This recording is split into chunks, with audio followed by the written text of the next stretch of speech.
Hello friends, welcome to ज्ञान one study. आज हम लोग ऑक्यूपेशनल सेफ्टी एंड हेल्थ यानी व्यावसायिक सुरक्षा एवं स्वास्थ्य चैप्टर से सेट नंबर 4 को देखेंगे। इसके पहले हमने सेट 3 तक के क्वेश्चन को समाप्त किया था। अगर वो वीडियो नहीं देखे हैं तो हमारे चैनल पर फीटर ट्रेड का कंप्लीट प्लेलिस्ट मिल जाएगा, आप वहां से जाकर सारा वीडियो देख सकते हैं। और सबसे खास बात यह है कि हमारे चैनल पर फीटर ट्रेड का daily chapter wise practice set कराया जाता है और साथ साथ उस टॉपिक के प्रीवियस ईयर के क्वेश्चन को भी कराया जाता है, जिससे आपको बहुत हेल्प होगा और आप एलपी टेक्नीशियन के लिए आसानी से क्वालिफाई हो सकेंगे। और जैसा कि आप थंबनेल में देखे होंगे, डिप्लोमा वाले अब नहीं बनेंगे टेक्नीशियन। बिल्कुल सही सुना है और सही देखा है। तो आईटीआई वालों के लिए एक ज़बरदस्त मौका है, ये मौका हाथ से जाने मत दो, क्योंकि अगर आप भी एलपी टेक्नीशियन बनना चाहते हैं तो आपको अभी से ही ट्रेड को पढ़ते चलना होगा। तो हमारे चैनल पे आपको daily chapter wise practice set कराया जाएगा और साथ साथ उस टॉपिक के प्रीवियस ईयर के क्वेश्चन को भी कराया जाता है। ठीक है, तो हमारे चैनल पर लगातार बने रहें, आपको फीटर ट्रेड में कोई भी दिक्कत नहीं होगा। तो चलिए क्वेश्चन को स्टार्ट करते हैं। चेतावनी संकेत का आकार कैसा होता है? इंपॉर्टेंट प्रश्न है। चेतावनी संकेत का जो आकार होता है वो किस प्रकार का होता है? तो इसका सही आंसर हो जाएगा ऑप्शन नंबर सी, त्रिभुजाकार। चेतावनी संकेत का जो आकार होता है वो त्रिभुजाकार होता है। ठीक है, नेक्स्ट क्वेश्चन। चेतावनी संकेत का बैकग्राउंड किस रंग का होता है? ये इंपॉर्टेंट प्रश्न है। चेतावनी संकेत का जो बैकग्राउंड होता है वो पीला रंग का होता है। इसका राइट आंसर हो जाएगा ऑप्शन नंबर ए, चेतावनी संकेत का बैकग्राउंड पीला रंग का होता है। Next question. चेतावनी संकेत का आकृति किस रंग का होता है? इंपॉर्टेंट प्रश्न है। चेतावनी संकेत का जो आकृति होता है वो किस रंग का होता है? तो इसका सही आंसर हो जाएगा ऑप्शन नंबर बी, काला। चेतावनी संकेत का जो आकृति होता है ना वो काला होता है, आपको याद रखना होगा। चेतावनी संकेत का जो आकृति होता है वह काला होता है और चेतावनी संकेत का जो बैकग्राउंड होता है वो पीला रंग का होता है और चेतावनी संकेत का जो आकार होता है ना वो त्रिभुजाकार होता है। ये सभी इंपॉर्टेंट प्रश्न था, आपको याद रखना है। Next question. सूचनात्मक संकेत का आकार कैसा होता है? इंपॉर्टेंट प्रश्न है। सूचनात्मक संकेत का आकार कैसा होता है? तो इसका सही आंसर हो जाएगा ऑप्शन नंबर सी, दोनों, यानी वर्गाकार होता है और आयताकार भी होता है। ठीक है, सूचनात्मक संकेत का जो आकार होता है ना वो वर्गाकार और आयताकार दोनों होता है। Next question. पीपीई उपकरण को कितने भागों में बांटा गया है? इंपॉर्टेंट प्रश्न है। पीपीई उपकरण को कितने भागों में बांटा गया है? तो इसका सही आंसर हो जाएगा ऑप्शन नंबर ए, 2 भागों में।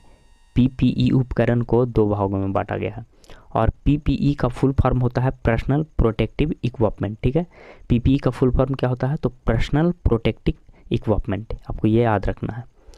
Next question. मानव शरीर की रक्षा के सहायक साधन निम्न में कौन है? इंपॉर्टेंट प्रश्न है। मानव शरीर की रक्षा के सहायक साधन निम्न में कौन है? तो इसका सही आंसर हो जाएगा ऑप्शन नंबर डी, इनमें से सभी, यानी हेलमेट और हेयर नेट और बम्प कैप, ये सभी मानव शरीर की रक्षा के सहायक साधन है। ठीक है, मानव शरीर की रक्षा के सहायक साधन हेलमेट हो जाएगा, हेयर नेट हो जाएगा और बम्प कैप हो जाएगा। Next question. मानव सिर की सुरक्षा सहायक साधन निम्न में कौन है? इंपॉर्टेंट प्रश्न है। मानव सिर की सुरक्षा सहायक साधन निम्न में कौन है?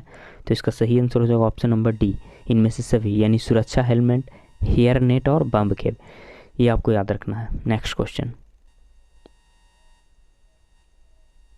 प्राथमिक उपचार में प्रयुक्त सामग्री तथा दवाएं निम्न में कौन है? इंपॉर्टेंट प्रश्न है। प्राथमिक उपचार में प्रयुक्त सामग्री तथा दवाएं निम्न में कौन है? तो इसका सही आंसर हो जाएगा ऑप्शन नंबर डी, इनमें से सभी, यानी टिंचर आयोडीन, टिंचर बेंजीन और कच्चा प्लास्टर, ये सभी प्राथमिक उपचार की सामग्री तथा दवाएं हैं।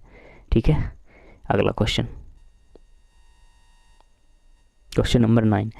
यदि व्यक्ति जल गया हो तो जले व्यक्ति को क्या करना चाहिए? ये इंपॉर्टेंट प्रश्न है। यदि व्यक्ति जल रहा हो या जल गया हो तो उस पर क्या करना चाहिए? तो इसका सही आंसर हो जाएगा ऑप्शन नंबर डी, कंबल से ढक देना चाहिए। ठीक है, यदि व्यक्ति जल गया हो ना तो उसको हम कंबल से ढक देंगे, ना कि उसको पेट्रोल डाल देंगे, पानी डाल देंगे या फिर मिट्टी के तेल डालेंगे, ये सब नहीं करना चाहिए। यदि व्यक्ति जल गया हो तो उसको हम लोग कंबल से ढक देना चाहिए। Next question.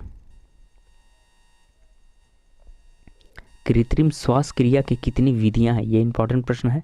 कृत्रिम श्वास की क्रिया की कितनी विधियां हैं? तो इसका सही आंसर हो जाएगा ऑप्शन नंबर हो जाएगा ए, 4। कृत्रिम श्वास की क्रिया के 4 विधि होता है। ठीक है, ये आपको याद रखना है। कृत्रिम श्वास की क्रिया के 4 विधि होता है। Next question. जब पीड़ित व्यक्ति के सीने की ओर छाले पड़े हो तो किस विधि का प्रयोग किया था। ये इंपॉर्टेंट प्रश्न है। जब पीड़ित व्यक्ति के सीने की ओर छाले पड़े हो तो किस विधि का प्रयोग किया जाता है। तो इसका सही आंसर हो जाएगा ऑप्शन नंबर बी, सिल्वेस्टर विधि। जब पीड़ित व्यक्ति के सीने की ओर छाला पड़ गया हो तो हम लोग सिल्वेस्टर विधि का प्रयोग करते हैं। और सिल्वेस्टर विधि में पीड़ित को पीठ के बल पे लिटाया जाता है, ये भी आपको याद रखना है। सिल्वेस्टर विधि में पीड़ित व्यक्ति को किस बल के, तो पीठ के बल पे लिटाया जाता है। नेक्स्ट क्वेश्चन, यदि पीड़ित व्यक्ति के पीठ पर छाले पड़े हो तो किस विधि का प्रयोग किया जाता है। ये भी इंपॉर्टेंट प्रश्न है। यदि पीड़ित व्यक्ति के पीठ पर छाले पड़े हो तो किस विधि का प्रयोग किया जाता है। तो इसका सही आंसर हो जाएगा ऑप्शन नंबर ए, सैफर विधि। यदि पीड़ित व्यक्ति के पीठ पर छाला पड़ा हो तो सैफर विधि का प्रयोग करेंगे। और यदि पीड़ित व्यक्ति के सीने पर छाला पड़ गया हो तो हम लोग सिल्वेस्टर विधि का प्रयोग करेंगे। और सिल्वेस्टर विधि में पीड़ित व्यक्ति को पीठ के बल लिटा दिया जाता है, आपको ये याद रखना है। नेक्स्ट क्वेश्चन, किसी भी पदार्थ के दहन में कितने कारक उपयुक्त मात्रा में आवश्यक होता है। ये इंपॉर्टेंट प्रश्न है। किसी भी पदार्थ के दहन में कितने कारक उपयुक्त मात्रा में आवश्यक होता है। तो इसका राइट आंसर हो जाएगा ऑप्शन नंबर सी, 3। किसी भी पदार्थ के दहन में उपयुक्त मात्रा में 3 कारक आवश्यक होता है। तो 3 कारक कौन कौन है। तो पहला है ईंधन, ऊष्मा और ऑक्सीजन। ये आपको याद रखना है। ईंधन, ऊष्मा और ऑक्सीजन, ये 3 कारक उपयुक्त मात्रा में आवश्यक होता है। ईंधन, ऊष्मा और ऑक्सीजन, ठीक है। नेक्स्ट क्वेश्चन, कार्यशाला में आग लगने का कारण निम्न में कौन है। इंपॉर्टेंट प्रश्न है। कार्यशाला में आग लगने का कारण निम्न में कौन है।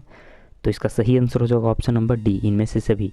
यानी एलपीजी का वहाँ उपस्थित होना, पेट्रोल का और विस्फोटक पदार्थ की उपस्थिति, ये सभी के कारण कार्यशाला में आग लग सकता है, ठीक है। ये आपको याद रखना है। कार्यशाला में आग लगने का मुख्य कारण होता है एलपीजी की उपस्थिति, पेट्रोल की उपस्थिति और विस्फोटक पदार्थ की उपस्थिति। ये सभी रहेगा तो कार्यशाला में आग लगने की संभावना हो सकता है।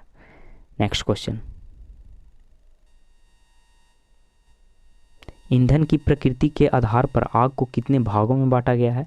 ईंधन की प्रकृति के आधार पर आग को कितने भागों में बांटा गया है। तो इसका सही आंसर हो जाएगा ऑप्शन नंबर ए, 4 भागों में। ईंधन की प्रकृति के आधार पर आग को 4 भागों में बांटा गया है। कौन कौन, तो क्लास ए और क्लास बी और क्लास सी एवं क्लास डी, ये सभी ईंधन की प्रकृति के आधार पर आग को 4 भागों में बांटा गया है। क्लास ए, क्लास बी एवं क्लास सी और क्लास डी, ये सभी ईंधन की प्रकृति के आधार पर 4 भागों में आग को बांटा गया है, ठीक है। तो ये था आखिरी क्वेश्चन। आज के लिए इतना ही। आपको ये वीडियो कैसा लगा आप हमें कमेंट बॉक्स में ज़रूर बताएं। अगर ये वीडियो आपको अच्छा लगा, हेल्पफुल लगा, तब आप इस वीडियो को लाइक और शेयर ज़रूर किया करो। और अगर अभी तक हमारे चैनल को सब्सक्राइब नहीं किए हैं तो बेल आइकन को प्रेस कर हमारे चैनल को सब्सक्राइब जरूर करें। आपको इस चैनल से निश्चित ही मदद मिलेगी। तो मिलते हैं अगले दिन एक नए वीडियो के साथ। Thanks for watching.